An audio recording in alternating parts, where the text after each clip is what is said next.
On the morning of her execution, a stranger claimed her as his bride. He was England's most dangerous duke. Dawn came slowly to Newgate Prison. Not the generous dawn of open countryside or the hopeful dawn of new beginnings. The specific grey dawn of a November morning pressing through iron bars onto stone floors, bringing with it no warmth and no comfort and nothing except the confirmation that another night had ended and that the morning it had become was the last morning she would ever see.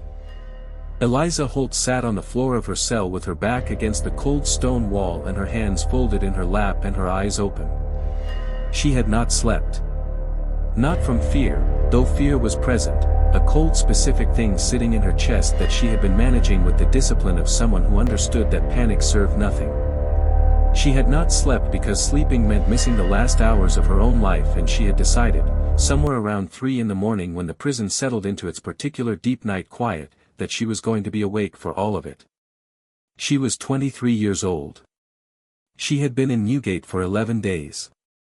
She had been sentenced to hang for the murder of Lord Henry Ashworth, her employer, her accuser, and the man who had spent 8 months systematically destroying her reputation before she had destroyed his composure by refusing to become what he wanted her to become, which was, in his specific formulation, a woman who understood her position. She had not understood her position. She had, instead, understood that the ledgers he had asked her to falsify would, if falsified, produce a financial instrument that would ruin the 47 families whose investments they represented. She had refused. He had threatened. She had kept refusing. He had died of a heart attack 3 days after their final confrontation in his study, and because she had been in that study and because the confrontation had been witnessed by his son through a door that had not been entirely closed, and because Lord Henry Ashworth was a man of considerable social standing and Eliza Holt was a woman of no social standing at all, the verdict had been swift. She had not killed him. The court had not been interested in this. The court had been interested in the standing of the deceased and the absence of standing of the accused and the specific efficiency of a verdict that resolved both considerations simultaneously. She had been sentenced at 10 in the morning. She had been returned to Newgate by noon. She had spent 11 days in a cell 6 feet by 8 feet with a Bible she had read 3 times and a window too high to see anything except the specific rectangle of grey November sky that moved from dark to light to dark in the rhythm that had been counting down her remaining days. Today the light had come for the last time. The execution was scheduled for 9. It was currently 6:47. She knew the time because she could hear the prison clock from her cell, and she had been counting the hours since midnight with the specific focused attention of someone who has decided to be present for every remaining one. She was not thinking about fear. She was thinking about the ledgers. The 47 families. The investments.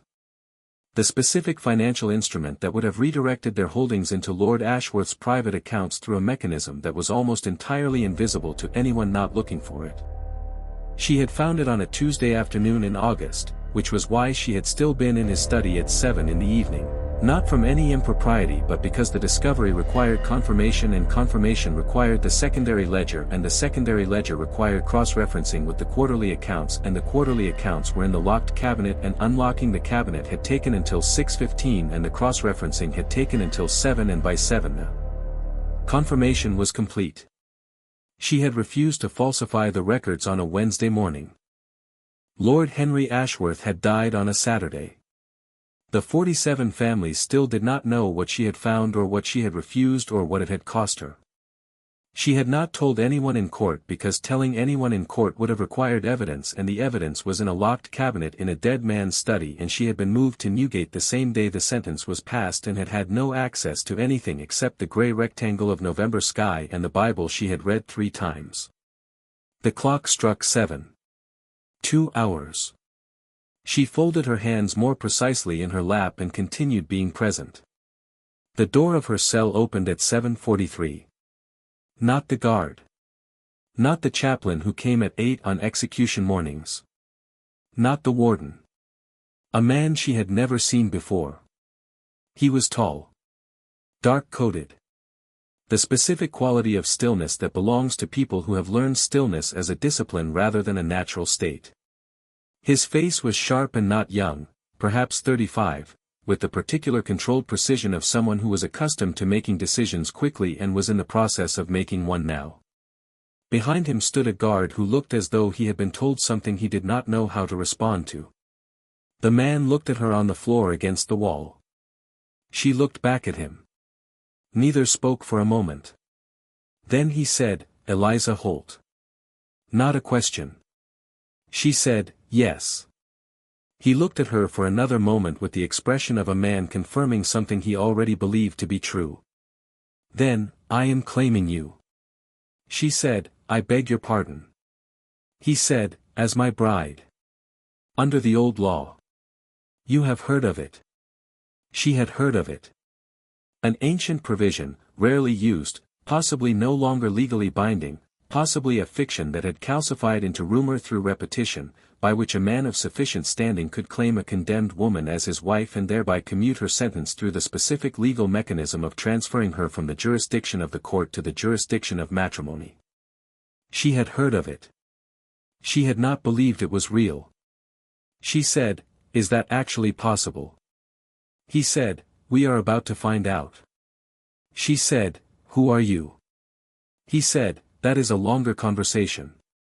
We have approximately 1 hour and 12 minutes for it before the execution window closes. Do you have any objections to raising in the immediate term?" She looked at him. She said, "I was going to hang this morning." He said, "Yes. I am attempting to prevent that." She said, "Why?" He said, with the expression of a man setting aside a complex answer in favor of a functional one, "Because what was done to you was wrong and because I have the standing to do something about it and I am not accustomed to having standing I do not use." She looked at the gray rectangle of window. She looked at the Bible on the floor beside her. She looked at him. She said, "What do I need to do?" He said, "Stand up and come with me." She stood up. She had been sitting against a stone wall in a cell for 11 days and her legs carried the evidence of that, and she stood anyway with the specific steady composure of someone who had decided to be present for everything and was going to be present for this. She straightened her dress. She looked at him. He gave her his arm. She took it. They walked out of her cell into the gray November morning together. Welcome to Regent Hearts. Subscribe before we go further. Hit the bell. Now stay with me. His name was James Cavendish. The Duke of Wrentham. 36 years old. The fourth person to hold the title and the first in 3 generations to hold it without scandal, which was notable primarily because the fourth Duke of Wrentham had not achieved this through careful propriety but through the specific quality of being too competent and too dangerous for scandal to attach itself to without being immediately identified and removed. He was dangerous in the specific way of powerful men who do not need to announce power because the power announces itself through outcomes. He had been dangerous since he was 22 years old and had inherited a dukedom that was technically solvent and practically controlled by 3 men who had been managing its accounts for his father with the specific generosity they reserved for themselves. He had removed all 3 within his first year without ceremony. One had left for the continent. One had retired to Scotland. One had simply ceased to be relevant, which was the outcome James Cavendish tended to produce in people who worked against him. He had no wife. He had never had a wife. Not from indifference to the institution but from the specific quality of a man who understood what he required and had not yet encountered it and was not going to acquire a substitute in the meantime. What he required was something most men in his position did not know they required until they encountered it and frequently did not recognize it even then. He required a person who was real. Not performed. Not constructed for the social architecture of his position. Not ornamental or strategic or useful in the ways his advisors occasionally suggested usefulness took priority over everything else. Real. He had found real in an unexpected place. 11 days ago his solicitor had brought him a case file that had nothing to do with his interests or his estate or his position, a peripheral matter, a notation in the margins of a larger financial investigation that had come across his desk in connection with the Ashworth estate accounts, which touched a minor investment position held by the Wrentham estate. The marginal notation had said, "Primary witness refused to falsify records at personal cost." Subsequently accused of murder. Sentenced. Awaiting execution. He had read the case file. He had read it twice. Then he had gone to Newgate. The warden's office was not designed for the conversation that took place inside it at 7:55 in the morning on the scheduled execution day of one of its condemned prisoners. The warden sat behind his desk with the expression of a man who had been presented with a document he did not want to have been presented with and was looking for a reason it was insufficient that he had not yet found. The document was real. James Cavendish had spent 4 days with 2 solicitors establishing that the ancient provision was legally binding under specific conditions and that the conditions were met and that the documentation was unimpeachable and that the warden had no legal mechanism to refuse it. The warden knew this. The warden was still looking.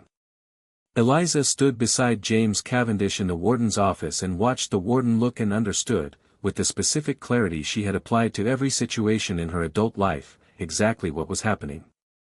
The warden was a man who had been managing an institution whose interests were served by a simple efficient execution and was encountering documentation that complicated those interests and was determining whether complicating the interests of the Duke of Wrentham was a viable option.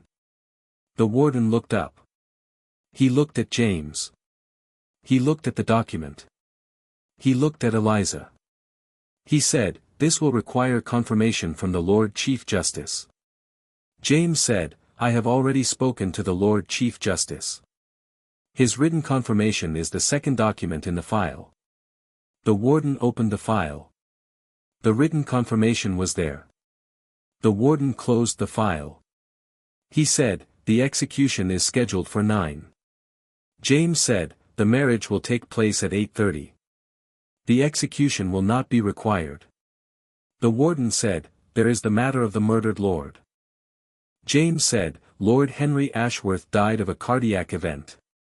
There is a medical review currently underway by 3 independent physicians who have been examining the coroner's original report. The findings will be presented to the court within the fortnight. Miss Holt did not murder anyone. She refused to commit fraud on behalf of someone who subsequently died of natural causes. The court will understand this more clearly in 2 weeks. This morning I am preventing the irreversible outcome of a proceeding that has not yet considered all available evidence." The warden said, "And if the review does not support your position?" James said, "It will. But if it did not, Miss Holt would be my wife, which produces different legal considerations than the ones that applied when she was nobody's wife." The warden looked at the document again. He looked at Eliza.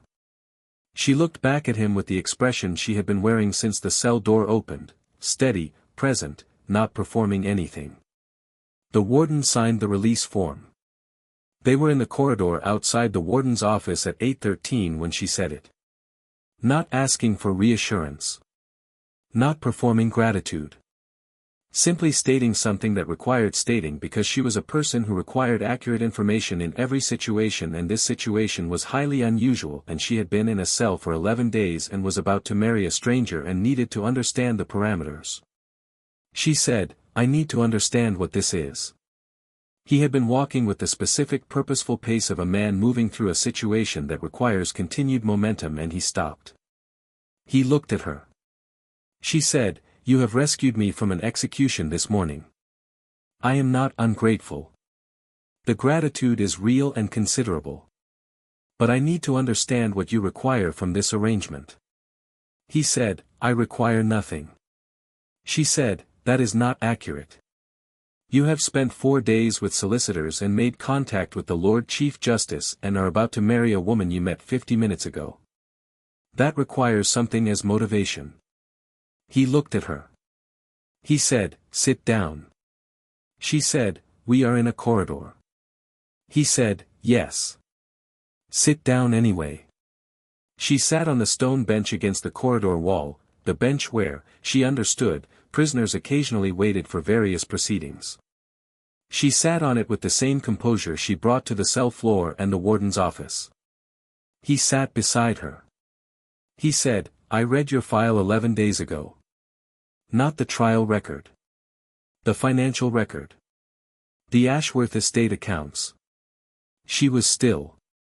He said, "You found the secondary mechanism in the quarterly cross-reference. The one that redirected the investment holdings through a sub-account that appeared in only one of the 3 ledger sets. She looked at him. He said, "It took me 3 hours to find the same mechanism with access to all documentation. You found it in the primary ledger alone, working backwards from an inconsistency in the margin entries, on a Tuesday afternoon in August." She said, "You investigated the accounts." He said, "The Rentham estate holds a minor position in the affected investments. The investigation was relevant to my interests. You were a footnote. Then I read what you had done with what you found." She said, "I refuse to falsify the records." He said, "At the cost of your employment, your reputation, and ultimately your life." She said, "The 47 families." He said, "Yes." She said, "You know about them." He said, "I know about them because you found them. If you had falsified the records as Lord Ashworth required, those families would have lost their holdings over the following 18 months through a mechanism too complex for most of them to trace. You prevented that." She said, "I was going to hang this morning." He said, "You were. That is what produced my presence in your cell at 7:43. She said, "And now?" He said, "Now you are going to be the Duchess of Rentham, which is a significant elevation from condemned prisoner, and the medical review is going to produce the correct outcome, and you are going to be able to walk out of this building as a free woman with a correct name attached to you. After that the arrangement can be whatever you require it to be. I have not come here with conditions." She said, "No conditions at all." He said, "The one condition is that you are safe.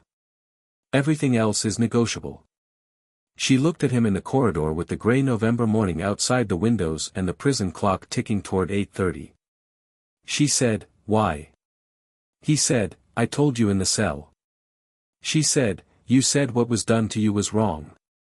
That is a reason for a letter to the court or an investigation or a witness statement. It is not a reason for a marriage." He said nothing for a moment.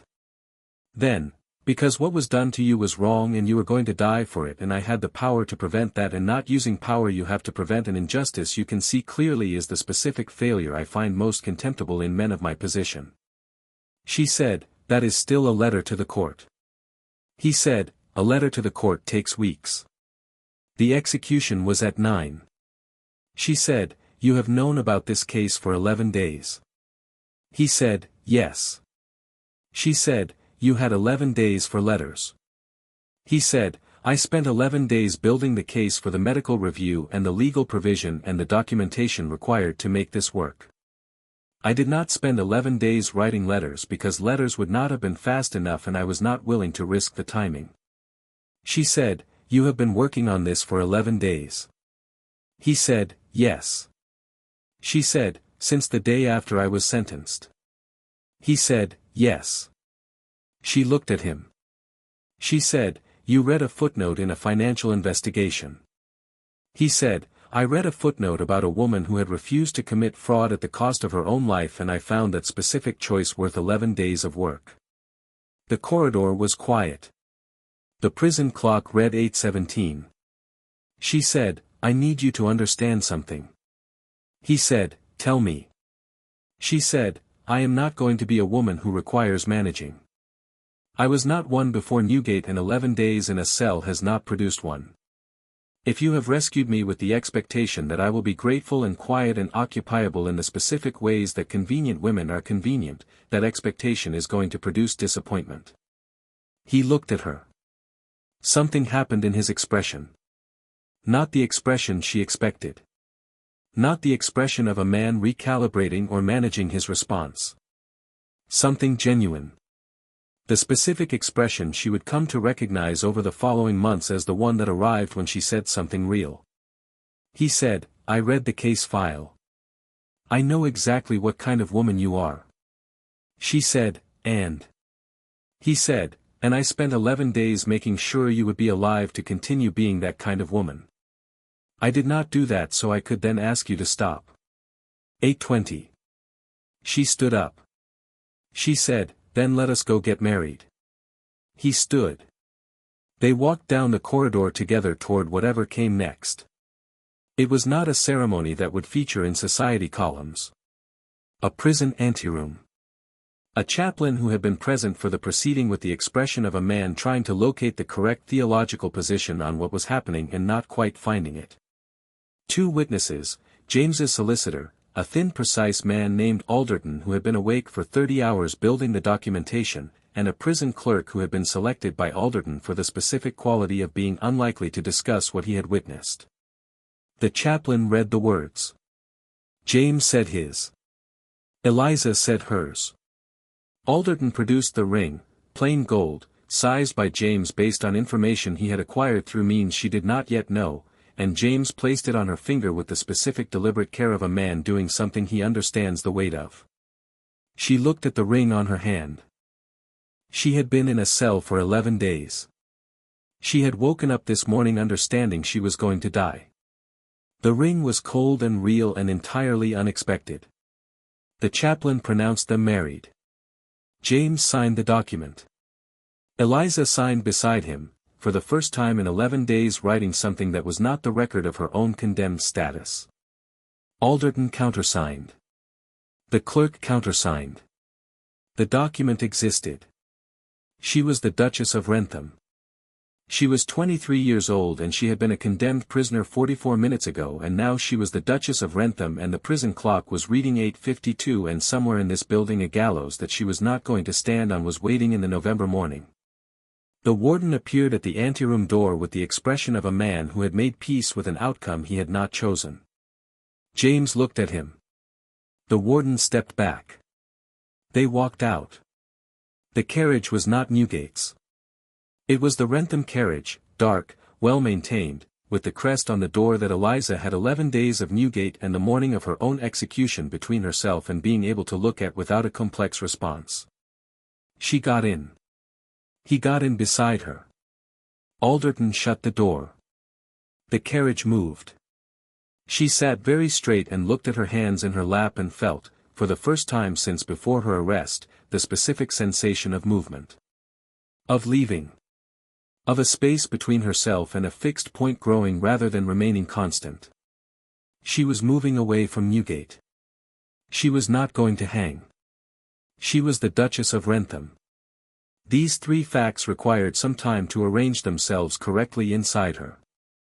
He sat across from her, not beside her, giving her the space of the full carriage, with the specific patient stillness of a man who understands when another person needs a moment and is not going to interrupt the moment.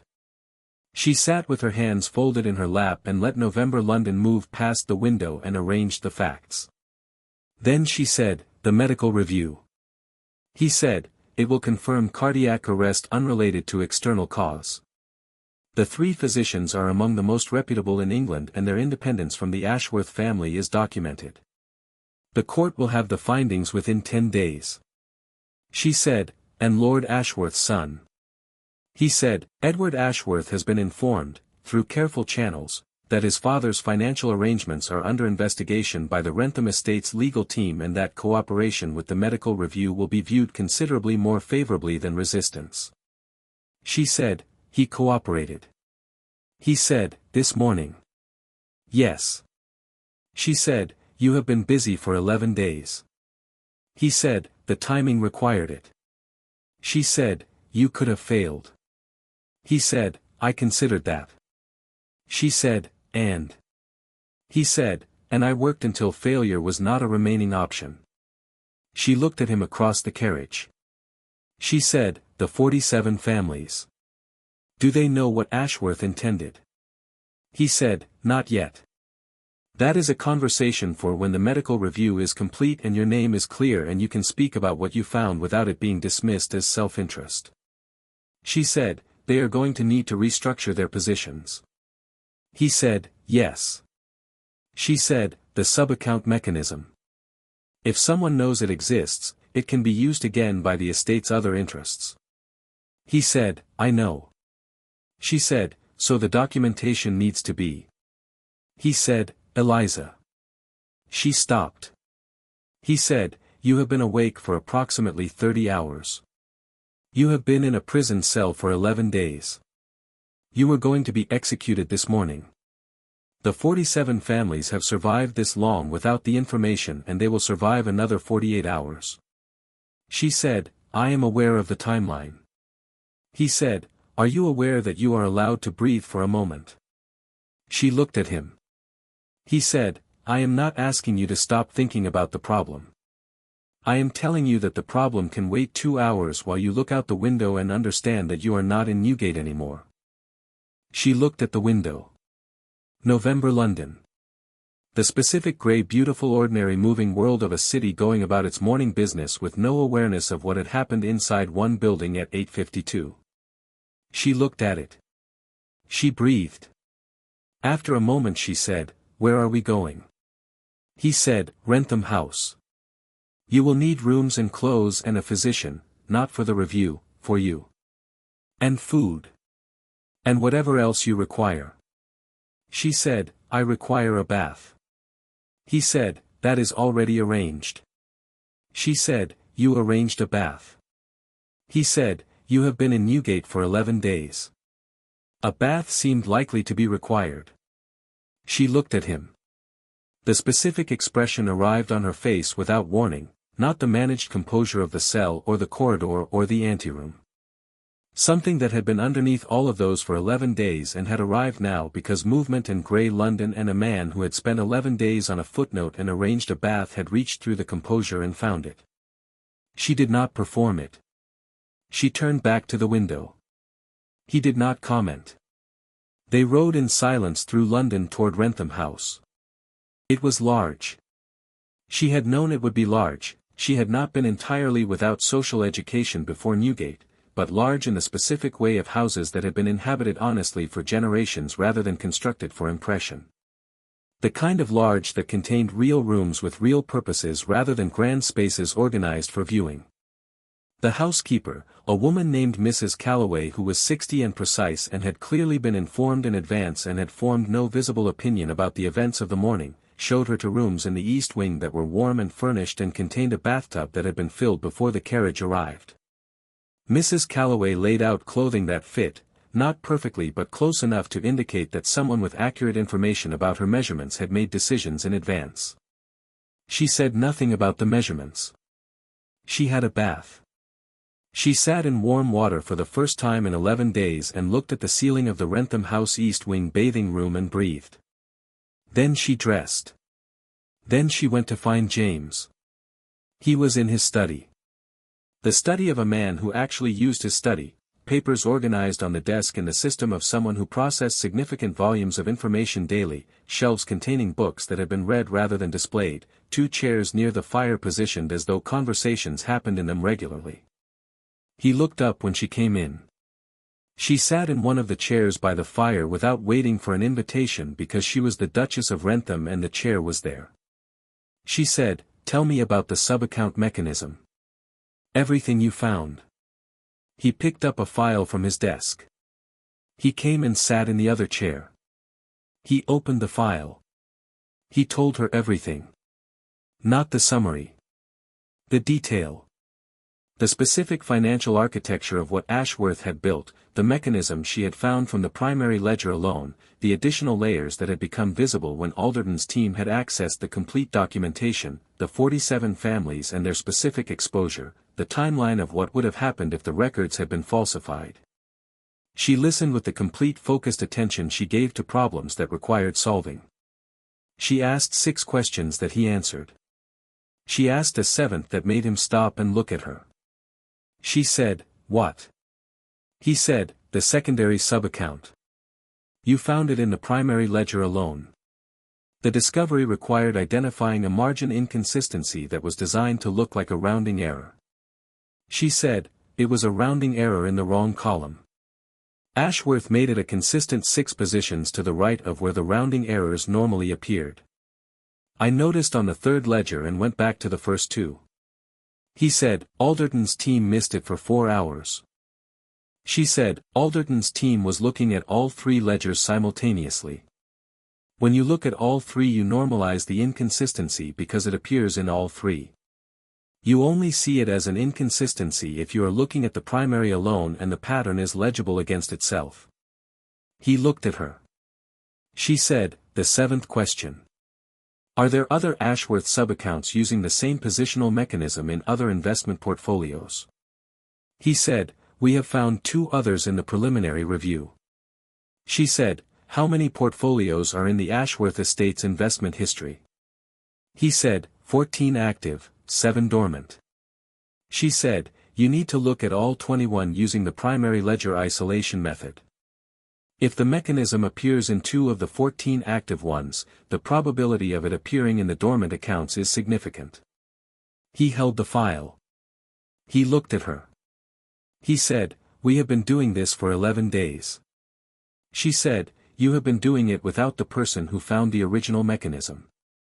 He said, yes. We have. She said, I would like to look at the dormant ledgers. He looked at her for a long moment. Then he stood. He went to the cabinet beside his desk. He returned with 7 files. He placed them on the table between the 2 chairs. He sat down. She opened the first file. They worked. 12 days after the marriage, the medical review produced its findings. Cardiac arrest. Unrelated to external cause. Contributing factors including Lord Ashworth's long-term consumption habits and existing arterial condition. No evidence of physical violence or induced crisis. The court reviewed the findings. The court reviewed the additional documentation that Alderton's team presented simultaneously, the financial records, the mechanism, the evidence of what Lord Ashworth had asked Eliza to do and what she had refused. The court took 3 days. On the 14th day after the marriage, the conviction was formally overturned. Eliza was standing in the Wrentham House library when Alderton arrived with the papers. She had been in the library because the dormant ledger review had produced 3 additional mechanisms in the 7 dormant accounts, and she had been building the documentation for the affected investment families with the specific methodical precision that the work required. Alderton placed the papers on the desk. She looked at them. Her name. The conviction. The word overturned in the formal language of the court. She set the papers down. She sat with this for a moment. Then she picked up the pen she had been using and went back to the documentation because the investment families needed the information and the information required accuracy and accuracy required finishing what she had started. James came in an hour later. He saw the papers on the corner of the desk. He looked at her working. He said nothing. He sat in the chair near the library window and opened the correspondence he had brought with him and worked in the same room as her for the rest of the afternoon. At 5 o'clock she set down the pen. She said, "It is overturned." He said, "Yes." She said, 14 days ago I was going to hang." He said, "Yes." She said, "And now?" He said, "And now your name is clear and the investment families are going to receive the information they need and the Ashworth estate accounts are under formal investigation and you are the Duchess of Wrentham." She said, "And you?" He looked at her from the library window chair. She said, "What do you want from this? Now that the immediate crisis is resolved and my name is correct. What does England's most dangerous duke require from a marriage he entered to prevent an execution?" He said, "I told you in the corridor. No conditions." She said, "You also said everything else is negotiable." "I am negotiating." He said, "What are you negotiating for?" She said, "Clarity. I have been in this house for 14 days. I have been working in your study and your library and eating at your table and wearing clothes that someone with accurate measurements purchased in advance. I have been the Duchess of Wrentham in practice if not yet in the full understanding of what that means. And I need to know what it means." He stood up. He crossed the library. He stopped in front of her. He said, "It means what you make it." She said, "That is not specific." He said, "You want specific." She said, "I always want specific." He said, "I want you here." She said, "That is one word." He said, "Here. At this desk. In this library." Working on problems that require the specific mind that found a margin inconsistency in a primary ledger on a Tuesday afternoon in August. In this house, which runs considerably better since you arrived and will run considerably worse if you leave. At this table, because dinner is more interesting than it has been since I was 30 and ate alone and did not know dinner could be interesting. In this marriage, which I entered to prevent an injustice and which I now intend to occupy properly if you are willing to occupy it with me. She looked at him. She said, "You want a marriage." He said, "I want this marriage. Specifically.